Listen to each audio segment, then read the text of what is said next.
Guys मैं ना आज आप लोगों के साथ में एक इम्पॉर्टेंट मैसेज शेयर करने वाली हूँ। मैं बहुत ज़्यादा इमोशनल भी हूँ इसको लेके, क्योंकि लिटरली बता रही हूँ, ऐसा कभी कुछ नहीं सुना मैंने, कभी नहीं सुना। तो बात कुछ ऐसी थी, मेरे दादू हैं, पापा के मौसा जी हैं। इनके कोई पापा नहीं है, कोई चाचा नहीं है, मतलब सब एक्सपायर हो गए हैं। बस मौसा जी रह गए हैं, तो वो इनके मौसा जी हैं, मेरे दादू लगते हैं। तो उनको ना मेरी बात हो जाती है, हम थोड़े ना उनसे ज़्यादा इमोशनली कह लो, फिज़िकली कह लो, कुछ ज़्यादा कनेक्टेड है। तो गाइज़ मैंने संडे को उनसे बिल्कुल ठीक ठाक बात करी। मैं अपने दादू को इतने सालों से देख रही हूँ, इतनी बड़ी हो गई, लेकिन मैंने कभी नहीं सुना कि अभी उनको फ़ीवर आया या फिर कभी उनको किसी चीज़ की मेडिसिन लानी पड़ी है। अच्छे खासे वो जॉब पर जाते हैं, अच्छा खासा वो काम करते हैं, लेकिन मैंने कभी ऐसा कुछ नहीं सुना, सच बता रही हूँ। तो बात ऐसी है कि मैंने संडे को उनसे ठीक ठाक बात करी है। उन्होंने मुझसे 15 to 20 मिनट्स बात करी है गाइज, लिटरली। और फिर उनको मॉर्निंग मंडे में रोज़ रोज़ बात नहीं कर पाती हूँ, 2-3 दिन हो जाते हैं गैप में। तो ऐसे ही मैंने संडे को बात करी, तो हमें सोमवार को मंडे को उन्होंने नहीं बताया कुछ भी। मंडे को उनके हेड में, वो आयरन कर रहे होंगे अपने कपड़े, तो उनके हेड में बहुत सीवियर पेन हुआ। उन्होंने चाचू को बोला कि मुझे मेडिसिन खानी है, सर में दर्द की, हेड में उनके बहुत तेज़ पेन था। तो फिर उन्हें, मुझे नहीं पता, मेरे को सही क्लियर कट मैं बात करूँगी, मुझे नहीं पता है, मैं डीपली नहीं जाने वाली हूँ। तो फिर इसीलिए उन्होंने, मुझे नहीं पता उन्होंने मेडिसिन खाई या नहीं खाई। फिर क्या हुआ, फिर मेडिसिन खाई या नहीं खाई नहीं पता। उसके बाद चाचा डॉक्टर बुला के लाया। डॉक्टर ने बोला कि इनका बीपी बहुत हाई है। उन्होंने, हाथरस साइड के हैं वो लोग, हाथरस में रहते हैं यूपी में, तो उन्होंने वहाँ कहीं दिखाया। वहाँ पे उन्होंने बोला कि इनको ना पैरालिसिस हुआ है, उनका शायद मुंह टेढ़ा हो गया होगा, हाथ पैर अकड़ गए होंगे, पैरालिसिस बोला उन्होंने। उनकी मेडिसिन भी पता नहीं आराम करी नहीं करी, मुझे नहीं पता डीपली। और फिर उन्होंने पता नहीं उस दिन वेट किया, क्या किया, या फिर कहीं और दिखाया होगा, नहीं किसी से आराम हुआ। तो फिर वो ट्यूसडे को सादाबाद लेके गए, यूपी में ही है सादाबाद, वो लोग वहाँ लेके गए। उन्होंने बोला कि इनको पैरालिसिस है, लेकिन मेरे दादू की ना बिल्कुल आवाज़ चली गई, लिटरली बता रही हूँ, नहीं बोल पा रहे। मुझे इस वजह से ना और रोना आ रहा है गाइस, क्योंकि ना पता है जब कोई इंसान नहीं बोलता ना तो उसको कैसा लगता है। मैं सच बता रही हूँ, उनके कहीं दर्द हो रहा होगा ना, तो वो नहीं बता पा रहे हमको कि उनको क्या हो रहा है, ठीक है। तो उनकी आवाज़ चली गई, पता नहीं गले में पैरालिसिस हुआ है, क्या हुआ है मुझे नहीं पता। उनके मतलब वो बिल्कुल नहीं बोल पा रहे। मैं बात बात पे आऊँगी बिल्कुल। तो फिर उन्हें सादाबाद दिखाया। सादाबाद उन्होंने बोला कि इनके पैरालिसिस तो है, मैं उसकी दवाई तो दे दूँगा, लेकिन मेरी दवाई खाने की है, इनके गले में भी प्रॉब्लम है, तो आप अलीगढ़ दिखा लो। अब हम अलीगढ़ लेके गए, तो अलीगढ़ डॉक्टर ने बोला कि इनको हम सफदरजंग लेके चलते हैं। इनको दिल्ली में सफदरजंग के लिए रेफ़र कर दिया। मैं भी दिल्ली में रहती हूँ, मेरा घर सफदरजंग से 2 घंटे की दूरी पर है। अगर मैं कार से जाऊँ तो 1 घंटा लगेगा समथिंग। मैं, लेकिन यार इतना तो कर ही सकते हैं ना, मतलब इतना तो कर ही सकते हैं। जब हम अपने लिए कर सकते हैं तो उनके लिए भी तो कर ही सकते हैं ना। उसके सामने एम्स है, जब हम वहाँ पर इतने टाइम के लिए रह सकते हैं, रोज़ आना जाना कर सकते हैं, तो उनके लिए तो कर सकते हैं ना। तो फिर कुछ ऐसे ही हुआ, उन्होंने हमें नहीं बताया, उन्होंने हमें ट्यूसडे को बताया।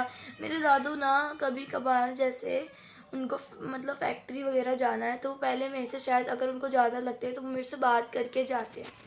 तो वो मुझसे बात करके जाते हैं। तो उन्होंने, मैं सो रही थी क्योंकि हम रात को कहीं से आए हुए थे, तो मैं लेट हो गई उठने में, 9 बजे शायद, ऐसी कुछ 9 बजे कॉल आया था दादू का, तो मम्मा ने नहीं उठाया। मम्मा कभी दादू से बात नहीं करती। 8:30 कुछ आया था, तो मम्मा ने, ऐसे वो मम्मा सोच रही होंगी कि वो लोग ऐसे ही कॉल कर रहे हैं, इसलिए मम्मा ने नहीं उठाया। फिर बाद, उनके फ़ोन में रिचार्ज नहीं था घर पर, जिस फ़ोन में रिचार्ज था वो फ़ोन लेके आ चुके थे ये लोग। तो एक नए नंबर से कॉल आई, मम्मी को लगा कोई पार्सल वार्सल होगा, रिसीव करना होगा, तो मम्मा ने कॉल रिसीव करी। कॉल रिसीव करने के बाद मेरी बुआ घर आई भी थी, बहुत रोने लग, बहुत, उनकी बेटी भी है, दादू की एक बेटी है, वो बहुत रो रही थी, बहुत रो रही थी। उन्हें कॉल मम्मा ने बात करी तो वो बोली ऐसे ऐसे। सच में हमको शॉक लगा, बिकॉज उनको कभी फीवर तक नहीं आया। मैंने आज तक नहीं सुना कि उनको कोई फीवर भी आया है, उनको कोई मेडिसिन खानी पड़ी है गाइस। तो उनके फ़ोन में रिचार्ज नहीं था, तो बार बार हमको ही कॉल करके इधर से पूछना पड़ रहा था। वो लोग इधर से नहीं बता पा रहे थे हमको कुछ भी। एंड टाइम पे जब हमने कॉल करी तो हमको पता चला कि वो दिल्ली के लिए निकल गए हैं, दिल्ली आ रहे हैं, एम्बुलेंस में उनको लाया जा रहा है। उसके बाद वो लोग परसों आए हुए हैं। मैं तो सच बता रही हूँ गाइस, इतनी लापरवाही है ना गवर्नमेंट हॉस्पिटल में, इतनी कि हद नहीं है किसी चीज़ की। वार्ड ऊपर बने हुए हैं, अगर किसी को वेट करना है तो वो नीचे आएगा इतना चल के। इतनी बदतमीज़ी हो गई है गवर्नमेंट हॉस्पिटल में, मैंने तो कान पकड़ लिए, हाथ पकड़ लिए। मैं कभी नहीं जाती, मुझे 5 साल हो गए ट्रीटमेंट करवाते करवाते अपना, लेकिन मैं आज तक एक गवर्नमेंट हॉस्पिटल में कभी नहीं गई हूँ। मेरे पापा ने मेरे ऊपर 10 लाख से ज़्यादा लगा दिए होंगे, पर मैं अब तक गवर्नमेंट हॉस्पिटल में नहीं गई। मेरे पापा कभी लेके ही नहीं गए गवर्नमेंट।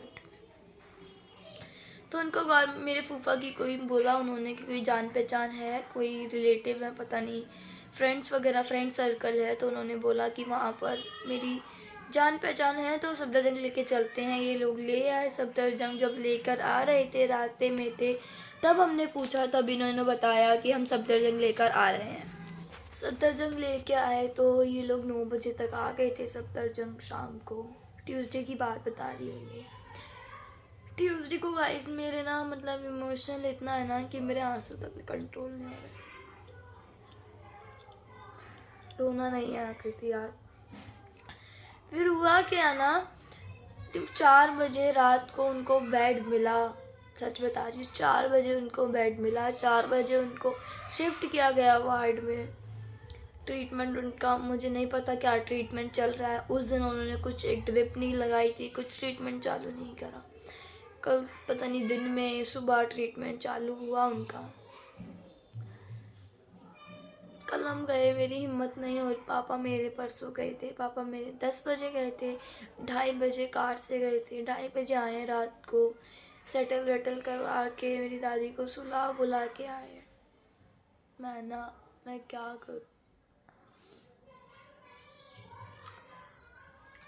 हम कल गए थे, मेरा पेपर था, लास्ट पेपर था कल, हो गया जैसा तैसा होना था।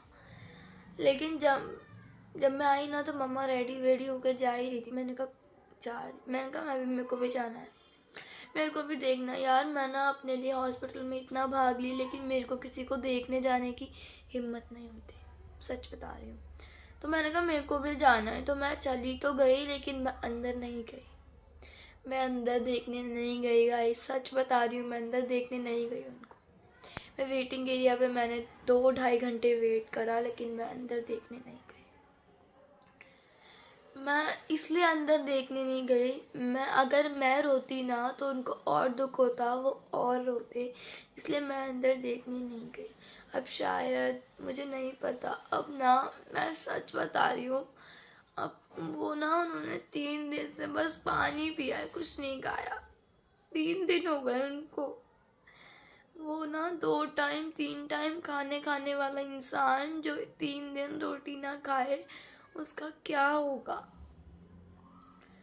अभी भी वो सफदरजंग में है।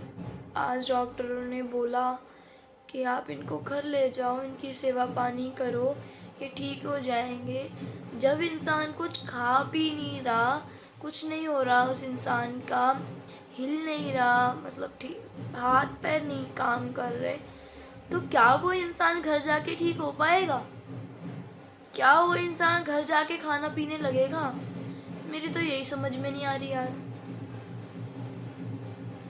कल फिर मैं ना कल घर आई ना, तो मेरे को ना ऐसा लग रहा था कि बस मैं एक बार देख ही लेती, एक बार मिल तो लेती, क्योंकि ना गाइस मेरे को शौक लग गया। ये शौक ही है, क्योंकि ऐसा कभी नहीं हुआ,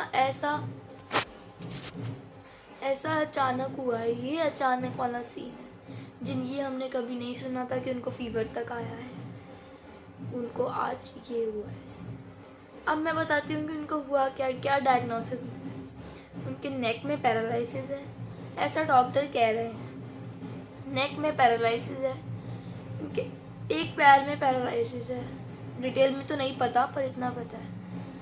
और उनके जो उन्होंने सिटी स्कैन करवाया अलीगढ़ में करवाया था सिटी स्कैन, उसमें उनके ब्लड में क्लॉटिंग आई थी कि माइंड में ब्लड की क्लॉटिंग आई थी, जैसे ब्लड क्लोट हो गया हो, जमा हो गया हो, वो सीन आया था। सफदरजंग में एक बार और करवाया इन लोगों ने, एक बार और सिटी स्कैन कराया। उस पर डॉक्टर ने ये बोला कि इनके जो माइंड की नस है वो फट गई है, ब्रेन की। यस गाइस, ब्रेन की जो नस है वो फट गई है, लेकिन ज़्यादा कुछ नहीं हुआ, थैंक गॉड, थैंकफुली। वरना अगर ब्रेन की नस फट जाती तो डायरेक्टली ऑपरेट किया जाता है, सर्जरी की जाती है, लेकिन ऐसा कुछ नहीं हुआ। फिंगर क्रॉस, अब वो ठीक हो जाए। मैं तो यही बोलूँगी कि यार किसी का ना सुहाग ना उजड़े, सच बता रही हूँ। हर इंसान ठीक हो, किसी को कुछ ना हो, फिंगर क्रॉस, वो ठीक हो जाए। होली आ रही है हमारी, तो होली ख़राब है क्योंकि अब वो यहाँ है, तो क्या ही अच्छा लगेगा। सच बता रही हूँ, खाना तक अच्छा नहीं लग रहा कि खाना तक खा लो। कैसे हुआ ये मुझे नहीं पता। एक अचानक एक पहाड़ सा टूट गया, एक हंसता खेलता परिवार रो रहा है, सच बता रही हूँ। जब भी मैं कॉल करूँगी मैं खुद रोऊंगी, और जो सामने वाला बात करेगा वो भी रोएगा। इसीलिए मैं कल अंदर नहीं गई थी उनको देखने। मैंने कहा मम्मा वीडियो बना लाना, मैं आप लोगों के साथ वीडियो एंड में ज़रूर शेयर करूँगी, आप लोग देख लेना उस वीडियो को। अब तो खाने की नली भी डालती है, जो फूड पाइप वाली नली होती है ना, रियल नली बोलते हैं, मुझे नहीं पता कौन सी, गैस्ट्रिक नली बोलते हैं, कौन सी पाइप बोलते हैं उसको। तो उन्होंने वो ट्रांस करी है अंदर, इंजेक्ट करी है अंदर। उसको इंजेक्ट करने के बाद अब उसमें वो शायद दूध वगैरह कुछ डाल रहे होंगे, नहीं पता यार मेरे को। नहीं, मैं ना अब इसमें ना, मैं कुछ बातें मेरे मन में है यार, लेकिन मैं ना ऐसे ओपनली प्लेटफॉर्म पर आके नहीं बोल सकती। ठीक है, इस व्लॉग को यहीं पे एंड करते हैं। अच्छा तो नहीं लगेगा क्योंकि ये कोई एक मैसेज है, एक इम्पॉर्टेंट इमोशनल फीलिंग्स हैं, और मैंने जो आप लोगों के साथ शेयर करी। वीडियो को सब्सक्राइब कर देना, चैनल को सब्सक्राइब कर देना। माइंड मेरा काम नहीं कर रहा, मैं सोच कुछ रही हूँ, बोल कुछ रही हूँ। तो वीडियो को लाइक कर देना, कमेंट कर देना, शेयर कर देना, एंड अगर चैनल पर नए हैं तो सब्सक्राइब कर बेल आइकन को प्रेस कर देना। यस, मैं हूँ आकृति सिंह। मिलते हैं गाइस एक जल्दी ही। मेरे पास एक ब्लॉग पड़ा है एडिटिंग के लिए, लेकिन मेरी हिम्मत नहीं हो रही कि मैं उसको एडिट कर दूँ। लेकिन हाँ, जब कुछ स्टेबल हो जाएगा, सब कुछ ठीक हो जाएगा, तो मैं ज़रूर आप लोगों के साथ वीडियो व्लॉग वो एडिट करके डाल दूँगी। लेकिन अभी के लिए इतना ही। मैंने आप लोगों से कहा था कि मेरे 5 मार्च को पेपर ख़त्म हो जाएंगे, तो मैं आप लोगों के साथ जल्दी ही मिलूँगी, लेकिन नहीं हो पाया गाइस। मैं कल चली गई थी हॉस्पिटल। मेरे को नहीं पता था कि मेरे को 5 मार्च के बाद कुछ ऐसे करके ब्लॉग शूट करके डालना पड़ेगा, मुझे नहीं पता था। और गाइस, और मेरा बर्थडे आ रहा है 11 मार्च का। कुछ सरप्राइज़ था, पापा मेरे को देना चाहते थे, लेकिन मुझे नहीं पता। अब कुछ होगा, सेलिब्रेट होगा, अभी नहीं होगा, लेकिन हाँ, मैं अपडेट में रहूँगी। सुख दुख में मेरे साथ आप लोग रहना। बाय बाय गाइस, अभी के लिए इतना ही। मैं हर पल की अपडेट लूँगी, लेकिन अभी मुझे कुछ नहीं पता है। हमने 4 बजे कॉल की थी, उन्होंने कट कर दी। अब मम्मा मार्केट गई है, जब मम्मा आएंगी तब मम्मा कॉल करके दोबारा क्योंकि मेरी हिम्मत नहीं होती यार मैं कॉल करके पूछ लूँ। 2 घंटे वहाँ बैठी हूँ ना मैं वहाँ पे, तो मैं 2 घंटे रोई हूँ। 2 घंटे नहीं तो मैं उसमें से 1.5 घंटा रोई हूँ कम से कम।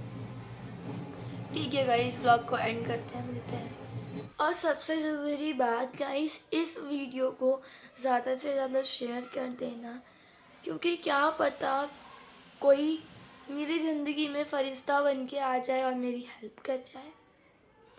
क्या पता कोई कुछ सॉल्यूशन निकाल दे जो मैंने प्रॉब्लम यहाँ डिस्क्राइब करी है आप लोगों के साथ। क्या पता सब कुछ स्टेबल हो जाए, सब कुछ ठीक हो जाए। तो मेरे साथ मैं तो प्रे ही करूँगी क्योंकि मेरे दादू हैं। आप लोग भी प्रे करना उनके लिए कि वो जल्दी से ठीक हो जाए, क्योंकि अगर किसी इंसान को एक फीवर भी ना आए ना और उसके साथ इतनी बड़ी सिचुएशन हो जाए ना, और मेरे को पता है ऐसा लग रहा है जब उनको इतनी बड़ी प्रॉब्लम क्रिएट हुई ना, उन्होंने बोलना बंद कर दिया। कल लेटे थे, मम्मा गई थी अंदर, मम्मा बुआ मेरी, इनके छोटे वाले मौसा जी, छोटी वाली मौसी जी, वो आए हुए थे, वो लोग सब गए थे। तो मम्मा पैरों के पास खड़ी थी दादू के, तो मम्मा तो ना दादू ऐसे पैर मार रहे थे बेड में और कह रहे थे मुझे पानी पीना है। मतलब बोला तो नहीं, वो इस तरीके से बोल रहे थे कि उनको पानी पीना था बेड में पैर मार के। मतलब मेरे को ना ऐसा लग रहा है कि उनको क्या क्या नहीं हो रहा होगा, लेकिन वो नहीं बता सकते गाइस, नहीं अपने कह पाते वो कि क्या हो रहा है।